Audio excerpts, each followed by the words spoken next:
इस्लामाबाद में भारतीय उप उच्चायुक्त गौरव आलूवालिया को परेशान किया गया।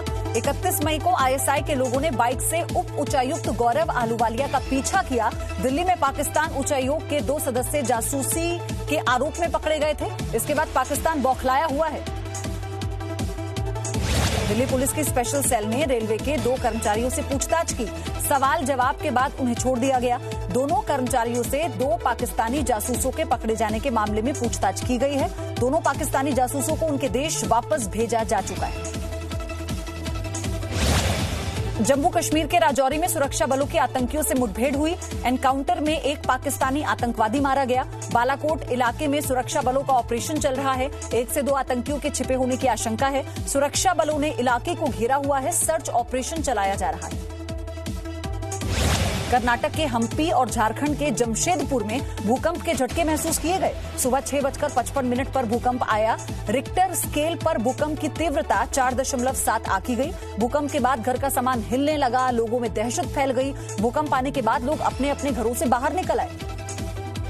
केरल में हथनी विनायकी की मौत पर जी न्यूज की मुहिम से जुड़ा देश। केंद्र के रिपोर्ट मांगने पर केरल के सीएम ने कहा न्याय जरूर होगा। राज्यपाल ने भी कहा दोषी बख्शे नहीं जाएंगे। केरल सरकार ने मामले में जांच टीम गठित की। सोशल मीडिया पर भी लोगों ने जताई नाराजगी। केरल में विनायकी की हत्या पर मेनका गांधी ने उठाए सवाल। सुप्रीम कोर्ट से मामले में दखल देने की मांग की। केंद्रीय मंत्री स्मृति ईरानी ने कहा हत्या में प्रशासन की थी मौन सहमति। केंद्रीय मंत्री बाबुल सुप्रियो बोले हथनी का इलाज भी नहीं किया गया जिससे उसकी मौत हो गई। रांची में घायल हथनी को बचाने में जुटे ग्रामीण और वन विभाग के लोग। हाथी के आगे के पैर में जख्म हो गया है और वो लगातार करधा रहा है। घायल हाथी को धक्का देकर जंगल में ले गए दूसरे हाथी। ग्रामीणों के सहयोग से वन विभाग ने घायल हाथी के इलाज के लिए दवा और सब्जियां रखी। आज 2020 का दूसरा चंद्र ग्रहण रात 11:16 पर शुरू होगा। चंद्र ग्रहण करीब 3 घंटे तक चलेगा। ज्येष्ठ पूर्णिमा के दिन अगले वाले इस चंद्र ग्रहण को भारत समेत कई देशों में देखा जाएगा। एशिया, यूरोप, ऑस्ट्रेलिया और अफ्रीका में भी चंद्र ग्रहण देखा जा सकता है। यूपी के प्रतापगढ़ जिले में स्कॉर्पियो और कंटेनर की आमने सामने टक्कर हो गई। लखनऊ वाराणसी हाईवे पर हुई इस टक्कर में 5 लोगों की मौत हो गई जबकि कई अन्य लोग इसमें घायल हैं। घटना के बाद स्कॉर्पियो को काटकर निकाले गए मृतकों के शव। स्कॉर्पियो में सवार होकर राजस्थान से बिहार के भोजपुर जा रहे थे लोग। राजस्थान के जोधपुर में सोशल डिस्टेंस का पालन न करने पर पुलिसकर्मियों और युवक के बीच हाथापाई का वीडियो सोशल मीडिया पर वायरल हुआ।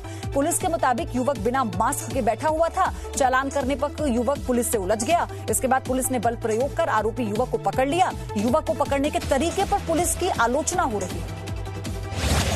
यूपी के मेरठ में 13,000 से ज्यादा फोन के IMEI नंबर एक ही होने का खुलासा हुआ है। मामले को लेकर मेरठ के मेडिकल थाने में मुकदमा दर्ज हुआ है। मेरठ के ADJ ने कहा है कि अगर तकनीकी गड़बड़ी हुई तो उसकी भी जांच होगी और अगर जानबूझकर ऐसा किया गया तो उसके खिलाफ कड़ी कार्रवाई होगी।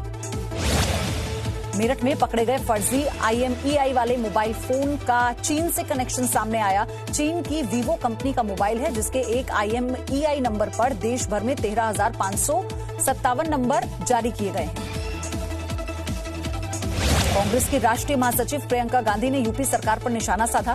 ट्वीट कर कहा कि अपनी गन्ने की फसल को खेत में सूखत देख एक किसान ने आत्महत्या कर ली।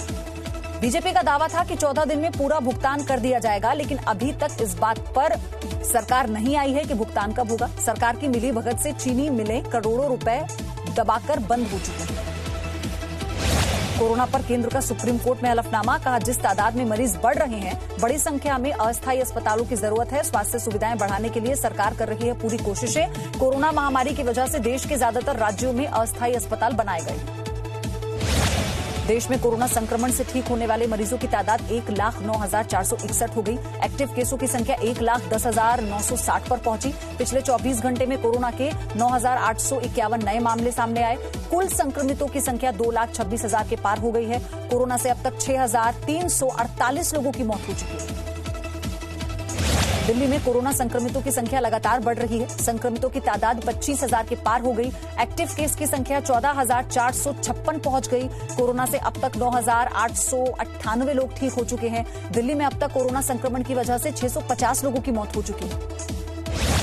महाराष्ट्र में कोरोना संक्रमण के मामले लगातार बढ़ते जा रहे हैं। राज्य में कोरोना के सक्रिय मामलों की संख्या बढ़कर 41,402 हुई। राज्य में अब तक 33,681 लोग कोरोना को मात दे चुके हैं। महाराष्ट्र में अब तक कोरोना से कुल 2,710 लोगों की जान गई।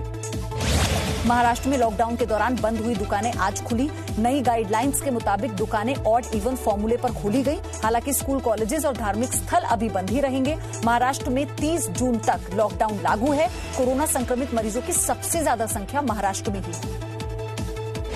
मुंबई में आए निसर्ग चक्रवात से बांद्रा कुर्ला में बने कोविड सेंटर को भी नुकसान पहुंचा है। चक्रवात से पहले ही मरीजों को वहां से शिफ्ट कर दिया गया था, जिससे किसी को नुकसान ना पहुंचे।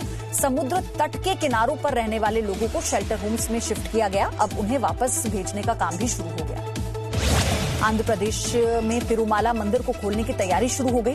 कोरोना संकट में लॉकडाउन की वजह से मंदिर पिछले 2 महीने से बंद चल रहा था। श्रद्धालुओं की भीड़ को देखते हुए सोशल डिस्टेंसिंग का भी ख्याल रखा जा रहा है। भक्तों के लिए मंदिर को 8 तारीख से खोला जा सकता है।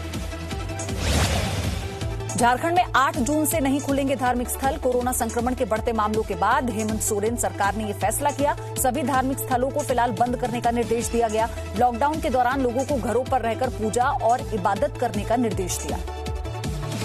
वाराणसी में काशी विश्वनाथ मंदिर को 8 जून से खोलने की तैयारी। सोशल डिस्टेंसिंग के लिए मंदिर परिसर में बनाए जा रहे हैं गोली। श्रद्धालुओं के लिए मास्क लगाना अनिवार्य होगा। दिल्ली के कालकाजी मंदिर को श्रद्धालुओं के लिए खोलने की तैयारी पूरी। सोशल डिस्टेंसिंग बनाए रखने के लिए बनाया जा रहा है घेरा।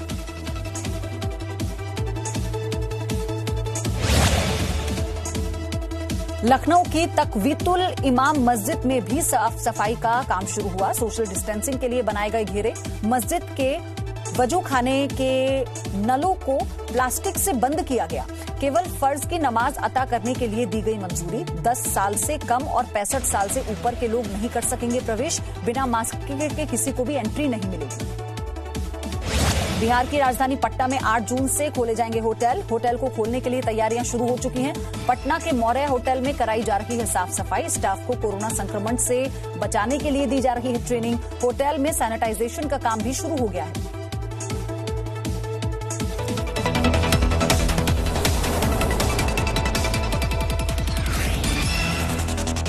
No signal, no worry. Presenting Z News app with live TV, latest updates and expert opinion. Available on Google Play and App Store. Download it now.